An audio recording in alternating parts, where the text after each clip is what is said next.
بسم اللہ الرحمن الرحیم۔ شروع اللہ کے نام سے جو بڑا مہربان اور نہایت ہی رحم کرنے والا ہے۔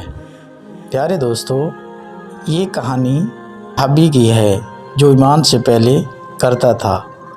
اس نے حضور صلی اللہ علیہ وسلم سے اپنے بارے میں ساری حقیقت کی۔ ایک دفعہ کا ذکر ہے کہ ایک صحابی حضور صلی اللہ علیہ وسلم کے دروازے پر کلمہ پڑھنے آیا۔ مسلمان ہونے کے بعد نبی کریم صلی اللہ علیہ وسلم کی بارگاہ میں عرض کرنے لگا، یا رسول صلی اللہ علیہ وسلم، ایک بات پوچھنی ہے۔ حضور صلی اللہ علیہ وسلم نے فرمایا، پوچھو۔ کہنے لگا، یا رسول صلی اللہ علیہ وسلم، دور جہالت میں ہم نے جو نیکیاں کی ہیں ان کا بھی اللہ ہمیں اجر عطا کرے گا؟ کیا اس کا بھی اجر ملے گا؟ تو نبی کریم صلی اللہ علیہ وسلم نے فرمایا، تو بتاؤ تو نے کیا نیکیاں کی ہیں؟ تو وہ کہنے لگا، یا رسول صلی اللہ علیہ وسلم، میرے 2 اونٹ گم ہو گئے تھے۔ میں اپنے تیسرے اونٹ پر بیٹھ کر اپنے دونوں اونٹوں کو ڈھونڈنے نکلا۔ میں نے اپنے اونٹ کو ڈھونڈتے ڈھونڈتے جنگل کے اس پار نکل گیا جہاں پرانی آبادی تھی۔ وہاں میں نے اپنے دونوں اونٹوں کو پایا۔ ایک بوڑھا آدمی جانور کی نگرانی پر بیٹھا تھا۔ اس کو جا کر میں نے بتایا کہ یہ 2 اونٹ تو میرے ہیں۔ وہ کہنے لگا، یہ چرتے چرتے یہاں آ گئے ہیں، اگر آپ کے ہیں تو آپ لے جاؤ۔ انہی باتوں میں اس نے پانی بھی منگوا لیا، چند کھجوریں بھی منگوا لیں۔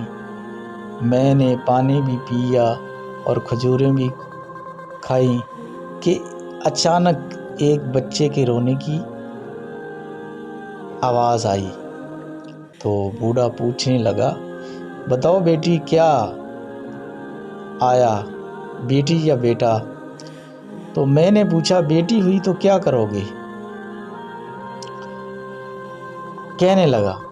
بوڑھا کہنے لگا، اگر بیٹا ہوا تو قبیلے کی شان بڑھائے گا، اگر بیٹی ہوئی تو ابھی یہاں اسے زندہ دفن کروا دوں گا۔ میں اپنی گردن اپنے دماد کے سامنے جھکانا نہیں چاہتا۔ میں بیٹی کی پیدائش پر آنے والی مصیبت برداشت نہیں کر سکتا۔ میں ابھی دفن کروا دوں گا۔ تو حضرت صعصع بن نجیہ رضی اللہ عنہ فرمانے لگے، یا رسول صلی اللہ علیہ وسلم، یہ بات سن کے میرا دل نرم ہو گیا۔ میں نے بولا کہ پھر پتہ کرواؤ کہ بیٹی آئی یا بیٹا؟ میں نے کہا، کیا واقعی تو اسے دفن کرے گا؟ کہنے لگا، میں نے کہا کہ اسے دفن کرنے سے پہلے آپ مجھے دے دو یا رسول صلی اللہ علیہ وسلم۔ وہ مجھے کہنے لگا، اگر میں بچی تم کو دے دوں تو تم مجھے کیا دو گے؟ میں نے کہا، تم میرے 2 اونٹ رکھ لو، بچی دے دو۔ کہنے لگا، نہیں، 2 تو نہیں، یہ جس اونٹ پہ تو بیٹھ کے آیا ہے یہ بھی لوں گا۔ تو حضور، میں نے کہا کہ آپ یہ بھی لے لو، لیکن ایک آدمی میرے ساتھ بھیج دو تاکہ وہ ہمیں چھوڑائے اور اونٹ واپس لے آئے۔ یا رسول صلی اللہ علیہ وسلم، میں نے 3 اونٹ دے کر ایک بچی لے لی۔